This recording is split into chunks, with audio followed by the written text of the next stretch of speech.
السلام علیکم ورحمۃ اللہ وبرکاتہ نحمده ونصلی علی رسولہ الکریم اما بعد۔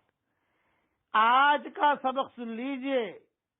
آج کے سبق کی سرخی ہے حضور صلی اللہ علیہ وسلم کے خاندان کی سیرت پارٹ 5۔ اب حضرت عبداللہ کا نکاح ہوا، لیکن خدا کی شان کہ عبداللہ ابن عباس فرماتے ہیں جب عبد المطلب اپنے بیٹے عبداللہ کو نکاح کے لیے لے کر چلے تو راستے میں ان کا بھی خیال ہو گیا کبھی میں بھی نکاح کر لوں۔ چنانچہ حضرت عبداللہ کے ساتھ ساتھ عبد المطلب نے بھی نکاح کر لیا ایک لڑکی سے، اور وہ لڑکی جو ہے جس کا نام حالہ تھا، ان سے عبد المطلب نے خود اپنے نکاح کا پیغام دیا۔ ایک ہی مجلس میں دونوں نکاح پڑھے گئے، بیٹے کا بھی باپ کا بھی۔ یہ دونوں نکاح روایت میں ہے کہ ایک ہی مجلس کے اندر پڑھے گئے۔ اب جو ہے عبداللہ اپنے آمنہ کے ساتھ زندگی گزارتے رہے، حمل ٹھہرا، حضور اکرم صلی اللہ علیہ وسلم اس پیٹ میں حمل قرار پائے۔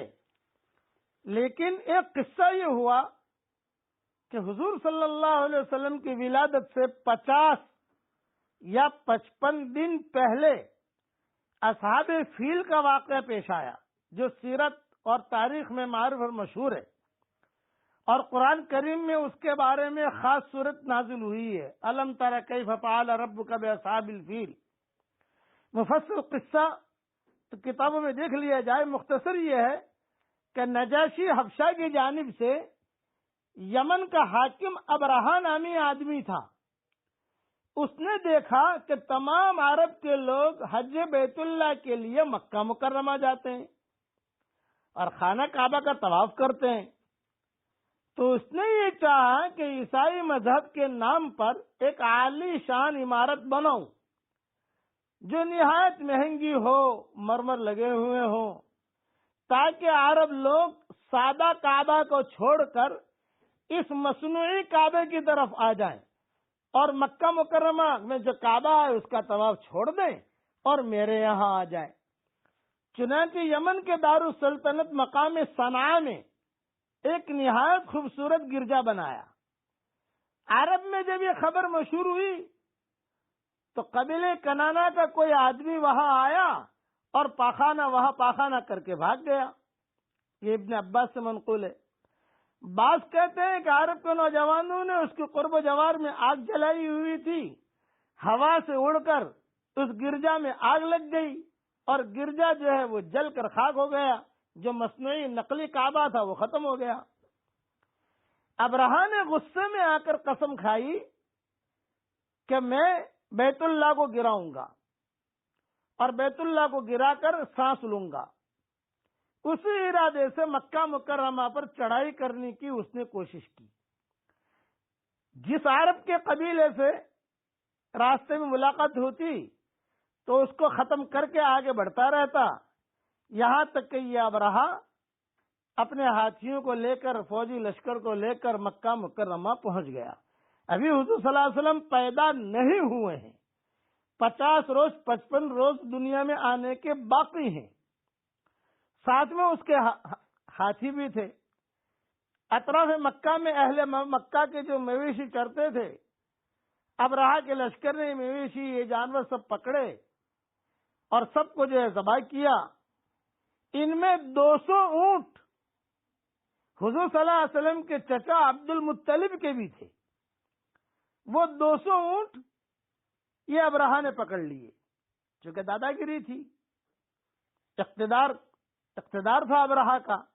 مکہ والے تو غریب لوگ تھے بیچارے، تو عبد المطلب کے 200 اونٹ انہوں نے جو ہے وہ پکڑ لیے، اور بالکل پورے مکہ والے مکہ کو چھوڑ کر بھاگنے لگے۔ خود عبد المطلب نے کہا بھئی بہت بڑا یہ حملہ ہو رہا ہے، تم جو ہے جلدی سے مکہ مکرمہ چھوڑو، مکہ مکرمہ خالی کرو، اس لیے کچھ پتا نہیں یہاں آ کر کیا کرے گا۔